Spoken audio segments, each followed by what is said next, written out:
परिचयटा राखी Sahu बजारपड़ा खुदुरकुणी committee जन सभ्या आम सका उठी आज फुल तोड़ू फुल तोड़ी माला गुंथु माला गुंथि ठाकुर पूजा करूँ बालुका पूजा प्रस्तुत होगी बालुका पूजा सारी पुणी बेलार पूजा आरंभ करी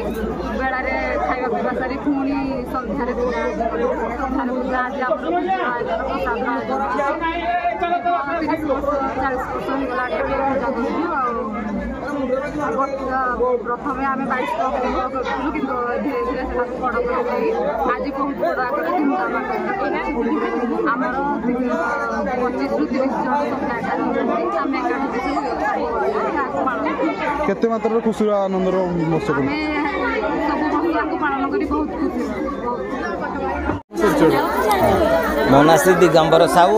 मु बागड़िया बजारपड़ा तलिक बसे समाज जन सभ्या सभ्य केते वर्ष होलानी हम खुदुरकुणी प्राय 50 वर्ष होलानी खुदुरकुणी पूजा होची कौन केमिति व्यवस्था रही खुदुरकुणी को लेकिन खुदुरकुणी व्यवस्था बोले आमर दीर्घ 1 मास धरिकी पूजा चाली रही प्रत्येक रविवार दिन सका पिला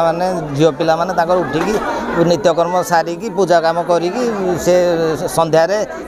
बही पढ़ापढ़ी आरंभ कर शेष करुले आज शेष पर्यायर पहुँची चतुर्थ सप्ताह तेणु उद्यापन उत्सव शेष होगा जाऊँगी आगु आहरी आर काली आमर भसाणी उत्सव अच्छी जोटा कि समस्त समागम रहा प्राय 2000 लोक ये समागम हे।